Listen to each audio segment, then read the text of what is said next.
Hello, everyone. Welcome. The name of this session is Investing in Community-Based Organizations and Solutions for Effective Justice Diversion. And I am the moderator and presenter for today's session. My name is Danny Soto. I'm the Associate Director of the Research and Action Center at Impact Justice. I've been with Impact Justice for about 5 years now.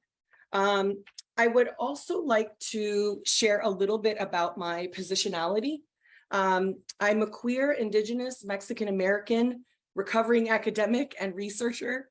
I use they and she pronouns. I myself have not had system contact, but many of my family members and community members have, including my dad, my brother. My approach to research is to support the work that direct service staff and frontline staff and workers are doing. I aim to recognize, value, and center the expertise of those most impacted by our systems, especially those with direct lived experience. I currently live and work in Oakland, California, which is on Ohlone land. Let's just kind of lay some groundwork and talk about the role of CBOs, community-based organizations, non-governmental organizations, in supporting communities. We know that community-based organizations play a vital role in supporting individuals, families, and communities. And CBOs often fill gaps left by existing governmental services, right? Governmental services are often one size fits all or one size fits most. And government services are often notoriously inflexible, clunky, difficult to change. So CBOs fill important gaps, especially at the margins, for folks who are left out intentionally or unintentionally, folks who are left out of programs or services or don't have access for whatever reason to those programs and services. We're all probably also aware of the limitations of our own programs as well, especially those of governmental departments and agencies. We know that there are gaps between our goal, reaching that 100% of needs are being addressed, 100% of our target population is being reached. We know that there are gaps, right? And so that leads to the next point. If we want to improve outcomes, research repeatedly points to effective partnerships between departments, agencies, and CBOs as being really, really key to moving the needle further than governments are often able to do on their own. So there's footnotes at the end. You'll see those slides as I rush through them at the end. But research has shown that CBO work is effective in helping to reduce both violent and property crime rates. CBOs can provide linkages to vulnerable and marginalized communities in ways that law enforcement and county departments often can't. CBOs are really effective in integrating services, particularly around health and social services. They're really good at making those linkages where, one of the commonly encountered scenarios in government is that agencies and departments are siloed, right? And don't necessarily link with each other as effectively as they could. And CBOs do that often really well. CBOs are also key in the creation and sustaining of task forces. So talking about those working groups, those committees, those task forces that have very specific objectives, very specific goals. Often they will be time bound, things like that. CBOs are really crucial to the success of those efforts as well. And overall, CBOs have been shown to be really key in reducing recidivism. So in the context of justice diversion, that's often an outcome that we pay close attention to. And so organizations bring skill, expertise, passion, often lived experience, but they sometimes don't have the capacity that they need to fully realize their mission and goals. So, the drive is there, the skill is there, but sometimes they're limited in capacity. So now we're going to look at a few example programs and think through the ways that we can integrate better. The first example program that I'll talk about is restorative community conferences. This is a program that is administered by Community Works West in partnership with the district attorney in both San Francisco and in Alameda counties. This is a pre-charge restorative justice diversion program, meaning young people, right now the program focuses on young people, but they're expanding into the TAY ages 18 to 24. But currently, this allows young people who are arrested for low-level felonies and high-level misdemeanors to go through a restorative justice process instead of being formally charged through the criminal legal system. So if they successfully complete the restorative justice program, which includes victim input, person harmed conferencing and things like that, then the DA agrees to drop those charges. If the young person is not able or doesn't want to participate, then they're processed through the system in the traditional way. This process is confidential according to the MOU that Community Works West has with the DA's office. So if the young person does not complete the program or declines to go through the program, none of the records that the organization has are shared with the DA. It just proceeds from there. So services like this provide a really important early community-based system of accountability that does not have the harmful impacts of justice involvement for youth. This is especially important for young people because decades of research have clearly demonstrated that system contact is detrimental for young people. Most young people will naturally desist, will naturally stop, quote unquote, offending over time without any system contact at all. And so diversion before system contact or as early as possible is really important, especially for young people. Another thing to keep in mind here as well is that this is an important alternative system of accountability, right? It's not necessarily diversion with no strings attached, right? This is diversion into a different system of accountability. So, so young people are still being held accountable for these high-level misdemeanors, low-level felonies are, potentially serious harms. So highlighting some of the successes here, the Restorative Community Conferences program is highly successful according to multiple measures. So 97% of victims or persons harmed who go through this program report high levels of satisfaction. This is much higher satisfaction rates than the traditional court system. Young people who go through this program have about an 18% recidivism rate after at least the first year. And this is compared to about a 31% recidivism rate of similar youth with similar charges and backgrounds who did not go through the RCC process, so whose cases were processed traditionally. This program is also much more cost effective than the traditional system.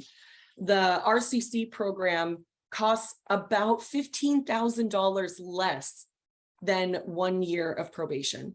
And so it's very, very cost effective. And these are just some of the numbers, right? Just the numerical, the quantitative kind of success indicators. There are so many more beautiful, beautiful stories and anecdotes behind these numbers.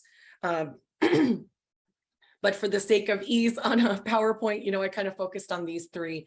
But I just wanted to point out, the only measures of success are not only quantitative, right?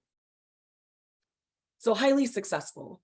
Another program that exists in Alameda County and a few other counties in California is called the California Justice Leaders. And this program supports formerly incarcerated young adults through an AmeriCorps program to become the next generation of community leaders. This is a first of its kind AmeriCorps program. You might be familiar with AmeriCorps. Your organizations might have had AmeriCorps members come and serve, some of their volunteer hours with you all, or service hours. But this is a first of its kind program that recruits formerly incarcerated and formerly justice involved folks to serve as credible messengers, similar to peer educators, so folks with lived experience, to serve as mentors for young people who've been impacted by the criminal legal system, most of them at the juvenile justice level.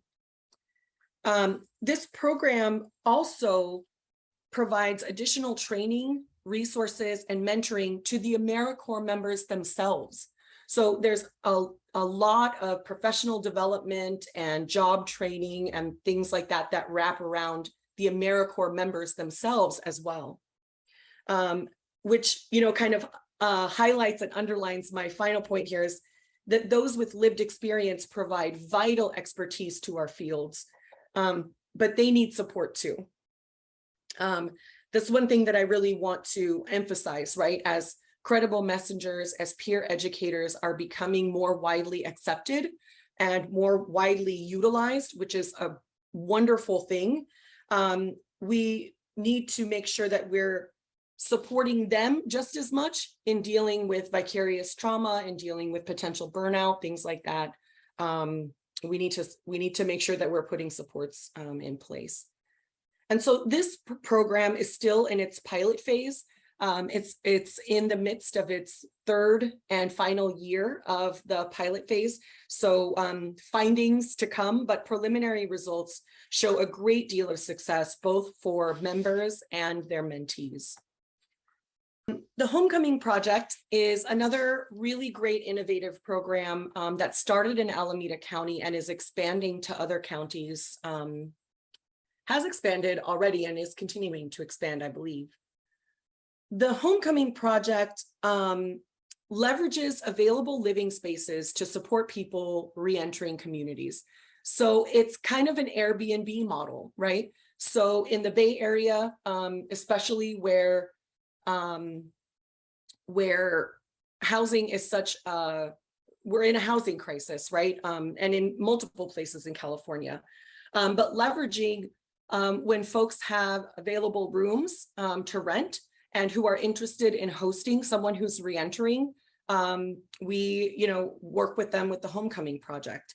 And so local residents with an extra room receive a monthly stipend to rent that room to a recently formerly incarcerated community member for 6 months. And that is subsidized through the program. And these are folks in the Homecoming Project who have been incarcerated for long periods of time. Those folks have the highest risk for homelessness because so many of their social networks have been disrupted from being incarcerated for so long. Program participants receive re-entry support and connections to resources through the program. After 3+ years, the recidivism rate of participants is at 0%. And one early graduate of the program recently bought his own home in the Bay Area and is now hosting as well. So this program also is still in the official evaluation period for the pilot phase, but shows a great deal of success and promise. And so these are just examples, right, of programs that exist in Alameda County, just as an example. There are so many more to highlight and so many more programs that exist along the continuum of justice diversion, right? Every decision-making point of the justice system is an opportunity for diversion, to divert out of the system, provide community-based services, to try to reduce recidivism, reduce further involvement in the justice system, and things like that. So the ages right now are anyone who's legally a juvenile in Alameda County. So for some offenses, that's 18 and under. For others, the age extends up to, is it age 24 for some offenses now? But they are in the process of, if they might have already, I'm not exactly sure when the launch date was, they are expanding to look at transitional aged young folks as well. By the way, there is no research that suggests that restorative justice does not work for older adults. In fact, research suggests that it can, but we've mostly seen it implemented in juvenile type spaces. So it certainly has the potential, I believe, to be just as effective with adults. For this program, a mental health diagnosis or substance use is not required. The selection criteria are age and the offense types that are agreed to between the organization and the DAs in their MOU. And so this, you can follow up with me or Sam. You can also look at Community Works website. I have linked in this slideshow at the end, I've linked to all of the programs that I've talked about to their websites, and you can find more about selection criteria there. And OC has a transitional age court. Are you familiar? I'm familiar with TAY courts in general, but I wouldn't say I'm familiar with OCs in particular. We just talked about some great programs. We know that there are other great programs out there. You know, kind of so what, right? What's the so what? These are examples of successful, innovative programs. I believe one reason that they are so successful is because they're based on community held knowledge. All of the programs that I talked about leveraged expertise of system involved and system impacted folks. So these weren't necessarily, you know, thought up by, you know, leadership necessarily. They are certainly in partnership with leadership, but all of these took the input of formerly incarcerated folks, system impacted folks into consideration of the design of the programs. I think that that lends itself to success. However, these programs are currently operating as wonderful islands of amazing work. So they're doing really, really great, amazing work. And this is no criticism of the programs themselves. These issues are structural, and you know, it's not a criticism of them at all.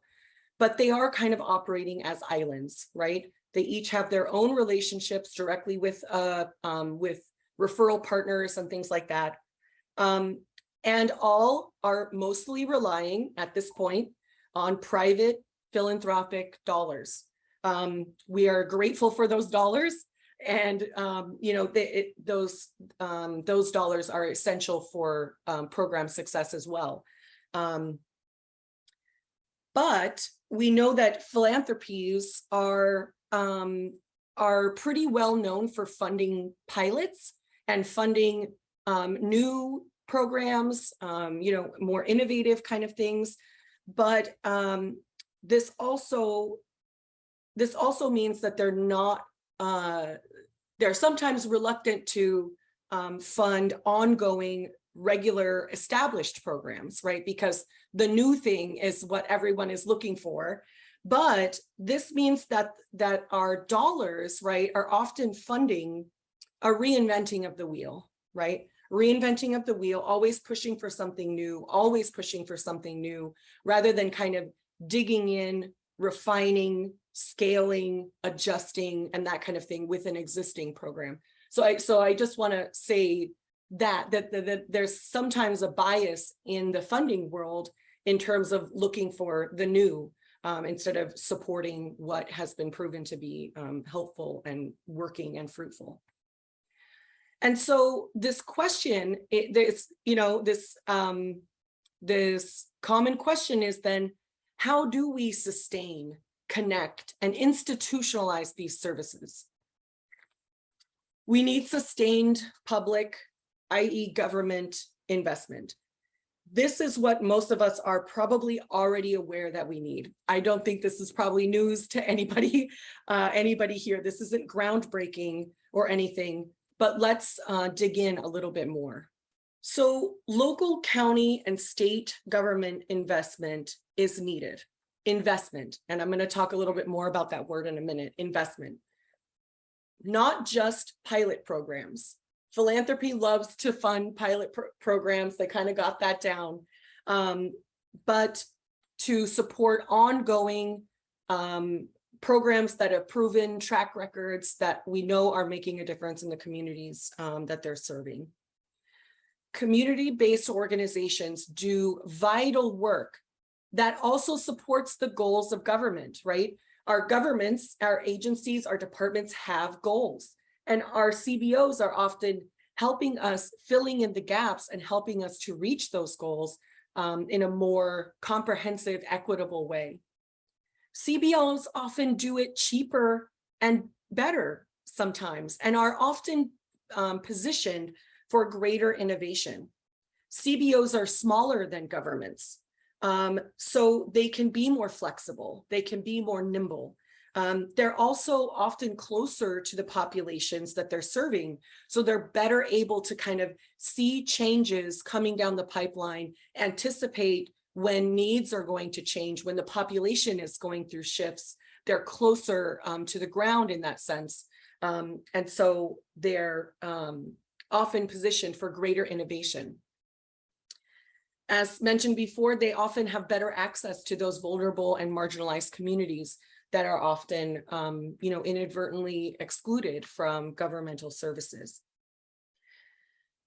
And so we know that when we center the most marginalized, right, it has ripple effects for everybody. And so governments should be willing to invest in community-based organizations that are filling those gaps and providing services. Again, we all know this. I know I'm preaching to the choir. So what can this look like? So I'm going to highlight, again, I'm kind of using Alameda County as kind of a case study, but this isn't only something that can work in Alameda County, right? Here's an example of what investing in CBOs can look like in terms of building that capacity. So in 2011, many of you are probably familiar with AB 109.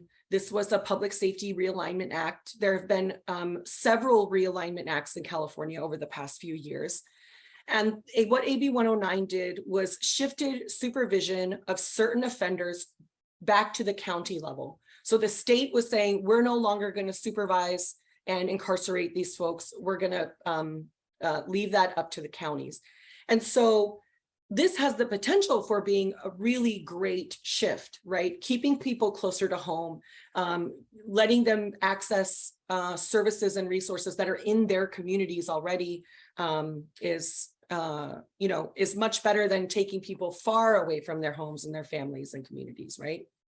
And so these offenders were sometimes we say non, right? Non-violent, non-serious, non-sexual offenders. And this legislation strongly encouraged counties to give funds, some of those funds, to CBOs. But how much or what proportion they kind of left up to counties. So when the state said, you're going to have to take over supervision of this population, it also came with funds attached, right, to support those services. So Alameda County mandated that 50% of their AB 109 realignment funds were going to go to community-based organizations. And so in doing this, ACPD, the probation department, was the department who would receive these funds. The probation department sought to expand the number and diversity of community-based organizations that have the demonstrated capacity to effectively contract with Alameda County to improve outcomes for the realigned population. So they recognized that while there were CBOs doing this work, they didn't all have the capacity to contract with the county. They didn't all have the capacity to expand the number of people that they were serving. And so they came up with what they called the Community Capacity Fund. So the CCF is the Community Capacity Fund. And so this is basically like their theory of change here, right? If with CCF grant funding, this will lead to improved capacity and ability to contract. It will build a strong network of providers and result in improved outcomes for the AB 109 realigned population. So again, I'm going to return to this word investment. Contracting for services is not necessarily investment, right? It's fee for service. It's we give you this amount of money to cover this amount of service hours, or this amount of, programming or whatever, or, to serve this many people. And in fact, contracts, as most of us probably know, contracts often, and I would say usually, explicitly exclude the things that could contribute to increasing capacity. Things like, upgrading equipment, having time to, do strategic planning, things like that, right? Those kinds of activities are usually excluded from typical contracts. So it's important for us to think about investing as actual investing, right? Dedicated dollars for organizations to build capacity in the ways that they prioritize. That's a really important key component to the Community Capacity Fund that I think was really essential to its success. There were reporting strings attached, right? There was invoicing, and they had to report on progress that they were doing to build capacity in certain areas. But the organizations themselves were allowed to self-identify what those priority areas were. And I think that was key to success. Oh, I'm sorry. And Alameda County Probation invested about $9 million total in the CCF initiative. The vast majority of that went directly to CBOs. Almost all of it went directly to CBOs. So an overview of grantee characteristics, about 70% of these organizations are POC led, about 78% are women led, and at least 37% have an explicit stated focus on hiring system impacted folks. I suspect that this percentage in practice is higher, but this is the percentage of organizations who explicitly state in their mission statement on their website and their materials, et cetera, that they focus on hiring system impacted folks. The grants that organizations received ranged, it really was dependent on the organization size. Some organizations were very small, some were bigger. Grants ranged from $50,000 to $250,000. The average was around 120. And there were 7 different capacity building areas that the grantees could choose to focus on. They were encouraged to pick 2, maybe 3, but certainly not to focus on more than that. And so most, I think, identified 1 or 2 priority areas. And then they went through, most of the grantees were able to go through a planning process where, in partnership with the TA provider, they did a self-assessment of capacity. They identified the areas they wanted to build and strengthen, and then they developed a capacity building plan, which then they submitted to the county, and that's what they were reporting on their progress towards meeting those stated goals. In terms of the Community Capacity Fund outcomes, organizations successfully built capacity. 90% of organizations identified meeting most or many of their goals and deliverables. Most organizations also reported growth in unidentified areas as well. So there's a positive ripple effect here too, right? Building capacity in 1 or 2 focus areas often leads to positive changes and positive growth in other areas as well, right? It's interconnected, which is a good thing that can be leveraged here. Community-based organizations overwhelmingly expressed wanting CCF to continue in the future. This grant provided really important structural support that's, again, typically excluded from most grants and contracts. And allowing organizations to self-identify areas for growth really paid off. Also, in terms of outcomes, organizations did see an increase in their capacity to seek contracts, particularly with government. 100% of respondents, and I don't know why this was excluded earlier, I apologize. There were more than 60 grantees overall in the CCF. So 100% of respondents reported an increase in their confidence and ability to apply for government grants. They described in interviews that this going through the CCF process familiarized them with government contracting practices. Many of them had never had a government contract before this. So they kind of grew this muscle as well inadvertently. The process made them go through the process of developing line item budgets. It also helped for some of the smaller organizations that didn't have as much experience. It also helped establish their credibility in terms of their ability to fulfill deliverables, right? In their capacity building plans, they had to identify not only the areas that they wanted to work on, but what they wanted the outcome or the product to be, right? Is it a new board training? Is it staff training? Is it clarifying mission statement? Is it getting new financial accounting software, right? And so they were able to fulfill those deliverables. And all of them saw this as really good preparation for future funding efforts. Organizations did express wanting more opportunities to connect with other grantees for community building, right? Just like commiseration and support, so that peer-to-peer support, both going through the process and also just networking and building relationships. Also sharing best practices. The AB 109 realignment at the time, that's a new population that folks are serving. And so sharing best practices amongst each other could have been a really, really powerful capacity building exercise in and of itself as well. Similarly, grantees also wanted more opportunities to connect with other agencies in the county. So this is the piece that was a little bit missing from the initial CCF, kind of the way that it was set up, right? The funds were there, the TA was there, but the networking, the relationship building wasn't necessarily there. Now, again, this was a really innovative project, and there's always room to grow and learn as we go along. So I don't want that to sound like overly critical, but it's a lesson learned for next time.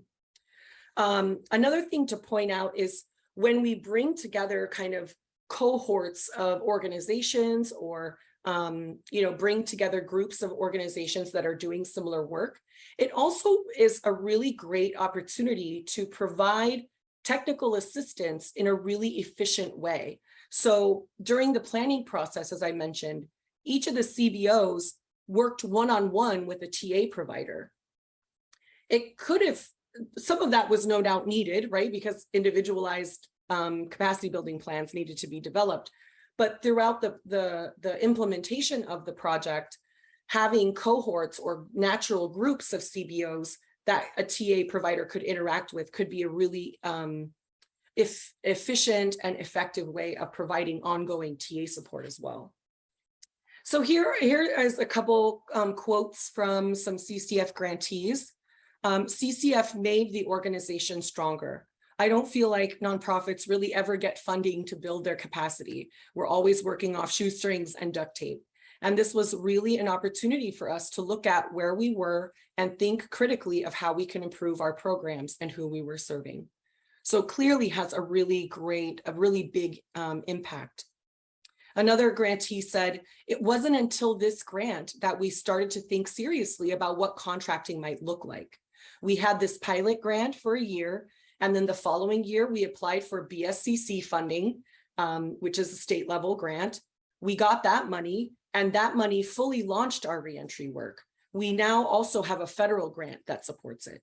So clearly building that capacity, the ability to contract, the ability to expand services, and to bring in the financial support that's needed to do that. And then from the evaluation report, again, allowing CBOs to self-identify areas of need and prioritize without many restrictions, which was an essential component. The CCF initiative should be seen as an innovative model ready for replication and application to a broad array of populations. Some conclusions. CBOs fill critical gaps in outreach and service provision. They're often much more flexible and nimble than larger departments and agencies can be. and they're often able to reach more folks than traditional systems can. CBOs lack real and sustained investment by public and government entities.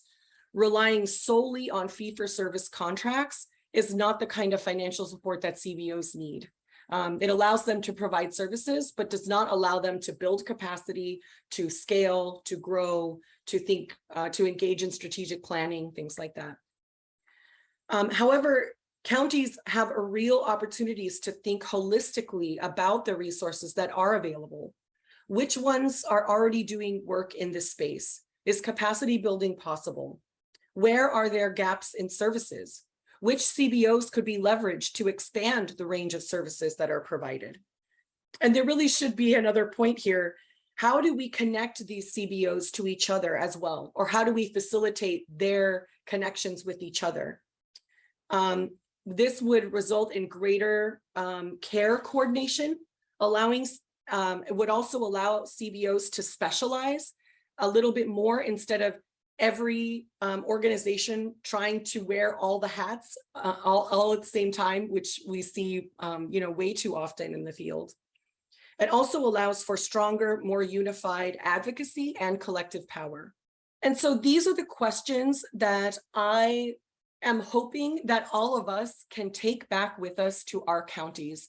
If I work in a nonprofit organization, I'm assuming many of you do too. I'm also assuming many of you probably work in county or government, departments and agencies. So I really hope all of us take the opportunity to reach out to someone outside of our field and start those conversations. And if you work at a CBO, also reach out to another CBO, a peer at another CBO, to start building these relationships and connections, and start thinking about what it would take to really not only map out the resources that are available in your county, but connect the resources that are available, and think about ways that your department and your agency, especially if you're a decision maker, if we have any decision makers in the room, think about ways that we can, or that you can, look for opportunities to support this kind of work, these kind of relationships, and these kind of collaborations. And so with that, here are footnotes. There's 2 slides of footnotes. I'll let you guys, look through those once you look at the slides, if you so choose. Steve, did you raise your hand? Well, I really love what you did today. Thank you. For a couple of reasons. One is I've been on the theme recently of attending lots of meetings and not feeling empowered to go do anything after the presentation's over. Mm. And so you did that, and I really appreciate it. I'm not particularly that engaged in justice. I'm on an Orange County Behavioral Health Advisory Board, so we're involved with anything that affects mental health and substance use disorder, and we have a WIC code statutes. The thing that the reason why I put in the state court was a couple reasons. If you can't see in the chat, is one, if there are counties that are interested in this area, when the OAC, the Mental Health Services Oversight and Accountability Commission, when they approve an innovation project, other counties can attach themselves to them. And then you could basically ride along for the learning.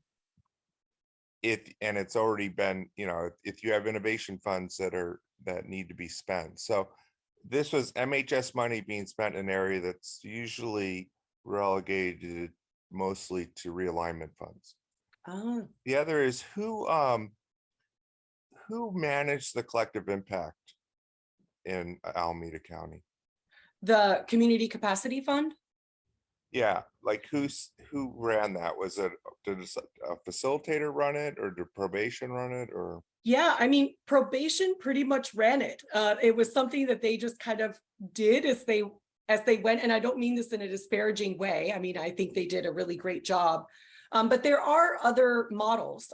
In San Francisco, what they do, what the probation department does there, because with the realignment funds, they're almost always directed at probation, right? The funds go there and then they go out from there.